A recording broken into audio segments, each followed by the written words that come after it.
machine got 30s last time.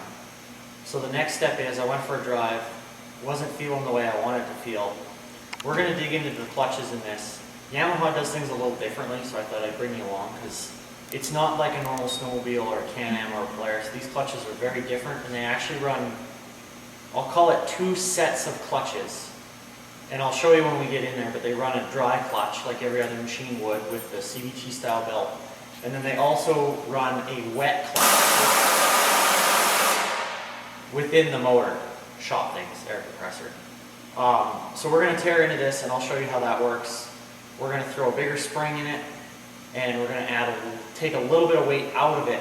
So we're going to bring the engagement up and keep the RPMs higher at the bottom end so that we can turn these, because again, next weekend I'm meeting up with 78 Alex. We're going to Ostercruisers for Skagtober. So the old Yamaha's got to fit in with Team Can-Am over there with all them crazy bored out Renegades. So I don't think I'll be able to keep up, but I want to play along. Let's get to it. So to get into these Yamaha clutches, the first thing you have to do is compressor things is remove the footwell. I did start this before I grabbed the camera, so that's got to come off.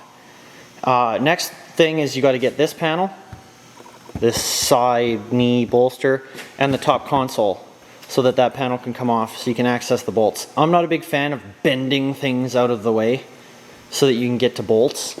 Also, the cover fits incredibly tight over the belt, which I'll show you in a minute when we get that off. So to take this off on my particular machine is a huge pain in the butt because snorkels. This piece here has to pop up. There's bolts that go this way, and then you've got to take all of the little Phillips screws, focus, all the way around your storage bin, and then worry about shop things, not wrecking my programmer, because all its wiring goes between it and the storage box so that we can then get to that clutch cover. And then we're going to have to do a little bit of disconnecting of the foot pedal for the brake, and then we can finally get into the magic that happens in there. Just like that, all the panels are removed, and I guess I could show you guys this now. I haven't seen another one like it. I've home built the snorkels totally on this machine. You probably heard it before, but you can see it's full 2-inch ABS pipe all the way through, and I have hand built this all the way up and through, and I wish I could show you without pulling it out, but this tube right here actually got put in a vise, heated with oxyacetylene, and deformed to make room for the wiring harness and this frame rail right here. So that's not even an actual straight piece of pipe, and you can see they go up and under. So those are solid pipe all the way up, other than these joints, which the hard pipe is like less than 1/4 of an inch in here from touching each other.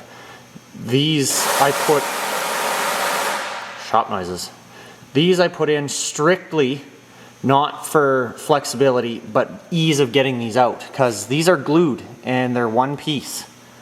So you can imagine when I first built them I didn't have those pieces in there, so it was a pain to get them in and out. You had to, yeah, you get it, you had to strip everything.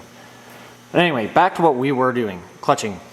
So got the panel off, got the console off. The next thing you got to do is your foot brake lever.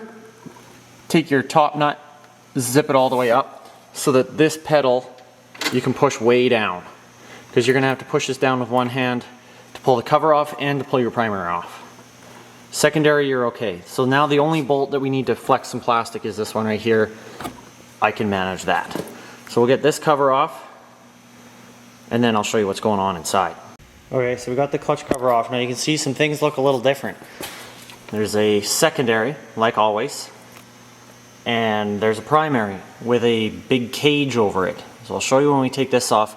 This has a bearing in the end of it, and the output of the engine has a stub that goes into this bearing, and it supports that primary from walking and torquing over when you're hard into it, or you've got it aggressively clutched, or you're in something thick. because inevitably clutches always want to try and pull themselves together. So this helps mitigate that torque on the end of the crank and keep everything nice and straight in the primary. But I'll show you something that, goddamn shop noises. If most of you guys have been around sleds or other quads, if you start a machine, the primary normally spins. But watch this.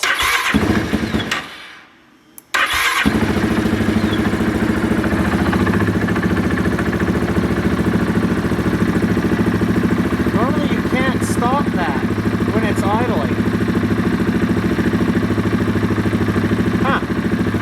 So what these machines have, shut this off again, you can see it's not spinning. What these machines have is a wet clutch in the engine. So these clutches are always disconnected from the engine at an idle or at an RPM on which the wet clutches can't engage. So once you bring the RPM up, which it only takes about 50 to 60 RPM off idle to engage the wet clutches, then the primary clutch will engage to the engine, and then the primary clutch will engage the secondary afterward.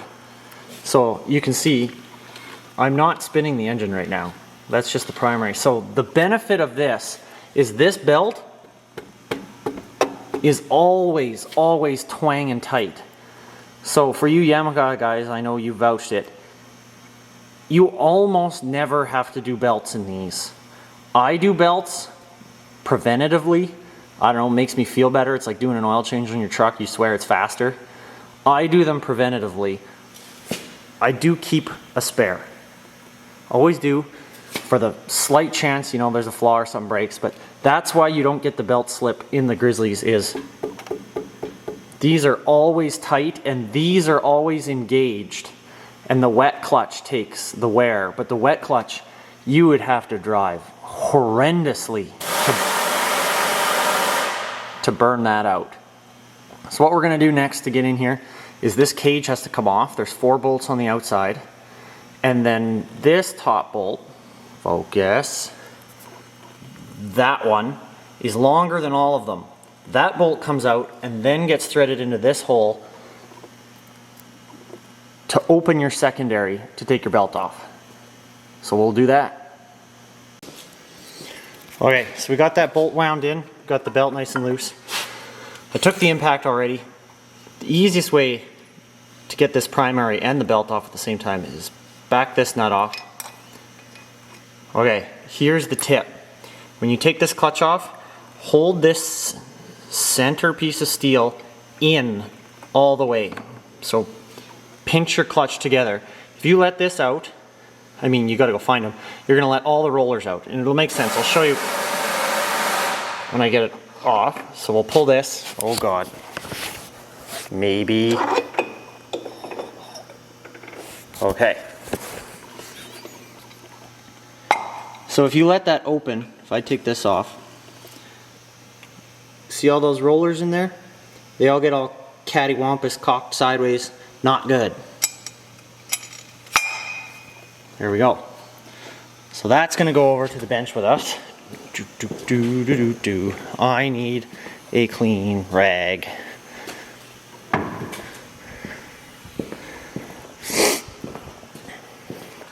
So you can then get your belt off, which on the Grizzlies fits incredibly tight. Now if you're going to run bigger tires and you don't feel like totally re-clutching, you can do what they call as the shim mod. So behind here, this is essentially, they call that a bearing. That's what your belt rides in when it's tight. Right here, come on.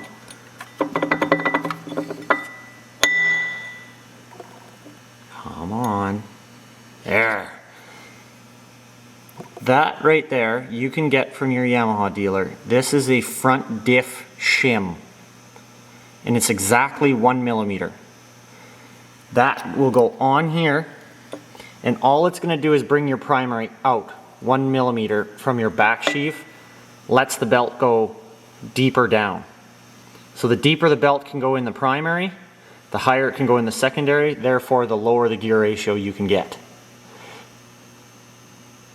Bigger tires, spins them easier, that's like 13 cents in a trip to the Yamaha dealer for an enormous change. You'd be surprised. You'll feel it immediately. Sorry guys, welcome to the shop. So what we're gonna do is, I found in my mystery tickle trunk of all kinds of things, is I have a set, where's number 4? There it is, of aluminum 16-gram weights out of a 450 Kodiak that we are going to swap out with one of the 18-gram weights out of a Grizzly to those. Because if you look up in the books, you can't go lower than an 18 in a Grizzly. But a factory Kodiak runs a 16, and they're the exact same clutch. Figure me that. So Kodiak parts going in the Grizzly clutch. There's already Kodiak parts in this clutch, but now we're going to go Kodiak all the way, so that Suspect can turn them giant 30s. So we'll get that apart, and then I'll admit I was in here yesterday and changed this part because it was driving me nuts. My belt was halfway riding in the secondary yesterday when I went to go put this shiny new belt on. I broke a secondary clutch spring, but I'll give you the how-to breakdown tutorial on how to change that clutch spring and how to build your homemade tool with a $1 PVC part. So with that center cover out of your primary, this is going to look a little different to yours if you still are running totally factory. Normally there's a tin cover that goes over this, and all of these rollers run in grease specifically for these rollers.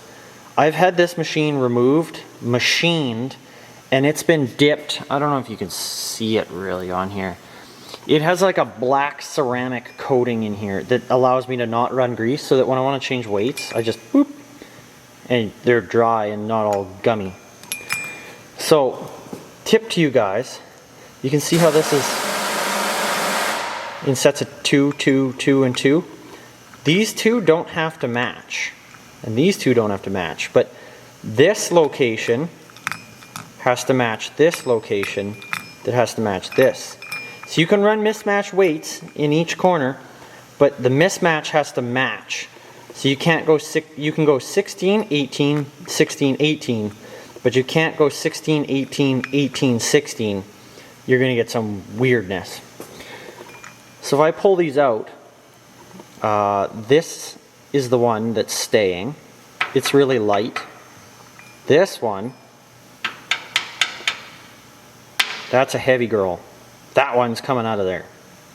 So I'm going to swap this one all the way around with those ones, and we'll put this back together. So with those weights swapped out in there, you can see there's no springs whatsoever in the primary of a Grizzly. We've got our shim on. You're going to put a fresh, just a fingerful of clean wheel bearing grease inside this bearing. This is going to ride on the shaft here like so. Now this is probably the absolute most important part of Grizzly clutching, 100%. You will absolutely destroy everything if you don't get this part right. This plate that comes out, if you see, focus, see how that's splined? Well, that very end of that shaft is splined, and it is incredibly easy to tighten that nut down with the clutch and not have that splined on. And your quad will work for about 15-20 kilometers, and then when that nut comes off and this 5-pound chunk of iron and clutch comes out and cocks sideways inside that cage, which doesn't spin, end of ride, probably end of season, because I don't think you're going to find all of this and the cage and the cover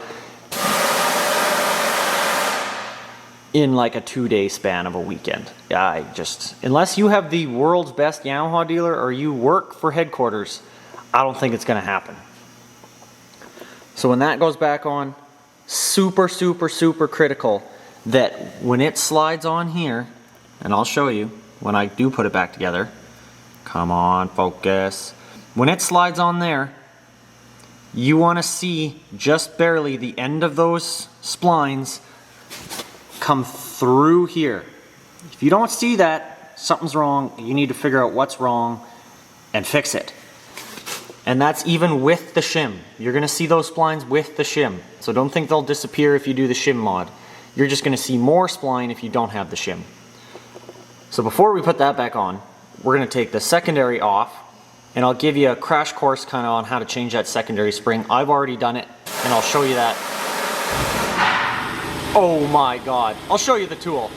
So I'll show you, I've already done it, but I broke that spring, and I've upgraded. I was running a gold. I went up one tension to a white.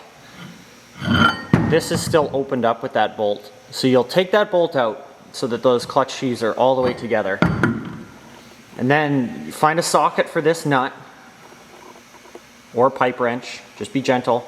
Crack this nut loose. Don't take it off. Don't, no. You will get this boing in your face. Not good.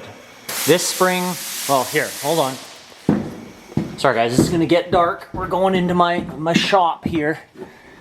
There we go. I always got spares of everything in here. That spring has a 318 pound spring force. The gold is a 300 pound. That goes in there. So if you can imagine, if you took that nut off of there, you might be going to the dentist or the face surgeon. But anyway, what you're going to do, crack that nut, just so it's loose. It's not going to feel loose, but it's going to be loose. You're then going to grab a vise or a press, or it sounds really bad, but the spare tire to your trailer, and you're going to build one of these. This is just a 2-inch to 2-inch coupler, and you're going to cut a notch out of it. That's going to go over this nut like so. You can see the notch. You're going to set your press, your trailer rim, your whatever you got, and you're going to press this down just enough that you can get your fingers in this thing, this little slit, spin the nut off. Just leave the nut inside, spin the nut off, let the press out. This is going to come way up, and then you can take this collar, this nut, swap your spring. These do not have a direction. Make sure they sit and they seat flat both in the clutch and when you put that washer on the top. And then you'll do the reverse. Put your washer and your nut, make sure it's inside, press this down, get this nut started by your fingers as tight as you can. Take your press off, take this, and give it the last little hoorah tighten. I mark mine, and then I always know that it's been tightened, and I always go just a hair bit more than my last mark. Then I know that it's where it was in a tighter. And then there you go. Clutch spring changed. I'd like to show you guys, but I don't want to take that all apart again for no reason. But yeah, this fitting, I don't know, there's a part number on it. But anyway, it's just a 2-inch ABS connector. You can see here's reiteration 1, notch, not big enough. Gorilla fingers don't fit. Reiteration 2. Don't go any bigger than that, because then this only being halfway is going to rock. You need at least 2/3 of the circumference still of the full thickness. You need just enough that you can get your fingers through there and just slide by the nut. You can see if I go to a flats, it just fits almost like a wrench, in case you need to take the nut out or it gets cocked sideways or something. But there you go. There's your $2 clutch tool in a vise to change a secondary spring. So we got the secondary back on. Now, second most important rule when you're doing clutching, as you reassemble, see these greebly mandibles? Clutches don't like grease, oil, dirt. You're going to wash up your mandibles, and then you're going to clean your way out. So some Scotch-Brite or something along the lines. Don't go too aggressive. Don't go any more than purple. And brake clean, or just some clean soapy water, but make sure that this is really, really dry when you're done. and you're gonna clean each component that you put on as you go. Because even if you look, these little fingerprints here, you're gonna contaminate your belt. Once you get grease and oil in your belt, it holds onto it like a sponge. You don't want that. So secondary's back on, torqued. That nut gets torqued to 95 foot-pounds. And then when you go to do the primary, that one gets torqued to 100 foot-pounds. These are incredibly challenging to torque. I couldn't three-arm monkey, but anyway, ratchet strap. I took this bolt out. I put a ratchet strap around like a belt, down through the middle, under the running board, over the top, around, and then I stood on the strap down there. And then I also put the quad in a gear, reverse, high, low, so that you're then trying to move the whole bike and you can jam your foot under it like a wheel chock. It is going to turn 1 or 2 times with it in gear before it starts to want to move, just because it takes the slack out of every CVs, everything. And then, yeah, 95 foot-pounds.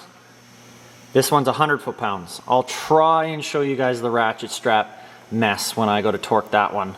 This one is really, really crucial to make sure you see those splines and get that nut torqued right. So I'm going to get this cleaned up. I'm going to get the belt on, which is much easier to do before you put the primary on. As you can see, the clutch clever clearance, it's not that much, and it comes over the secondary. So trying to finagle the belt around there is incredibly challenging. So what I'll do is I'll put it onto the secondary around the bearing and then put the primary on afterward, but leaving the belt loose so you know that that primary gets seated all the way down. So as you can see, we got the belt on. We still left it really loose. Here's the all crucial step. See how you can't see those splines through there? That little micro amount, that's the key. Now when you're doing this, make sure you keep this clutch together as much as you can. If you slide this sheave back, those rollers will actually fall out because belt tension and that spring holds this whole apparatus together. So as soon as you see those splines, get your washer and your nut and run them down tight so that you know that this center plate is bottomed out against that center bearing spacer, locked into the splines, and it's not going to move. So the only thing now you need to watch for is don't push this outer sheave, which will slide. Don't push it in towards the belt because the rollers that are in sets of 2 will fall down, and then you got to take it all apart and redo it again.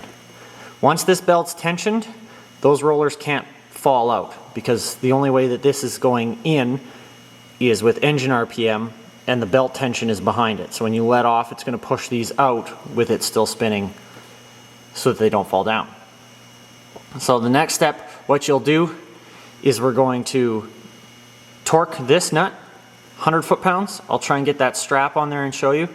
And then we're going to run this nut out and go backwards with the secondary, with it in neutral, and walk this belt back up to the top and make sure that we have got all our proper specs and dimensions. Okay, I know this looks a little redneck and a little unorthodox, but I'm just showing you that this can be done without all those special $500 tools. This is a $15 Erickson ratchet strap that holds my quad to my trailer. Just give her 2 or 3 wraps, bring her around, noose her up to the running board mount. Now keep in mind, as you're torquing, you're going to wind this strap up tight. So you might have to get a rotation or 2 just to get this strap tight. Then you're going to start going, click, 100 foot-pounds, got her dialed. Okay, I'm going to see if I can't do this. So you guys can see. So right now it's just bringing that strap up tight. This should be the one.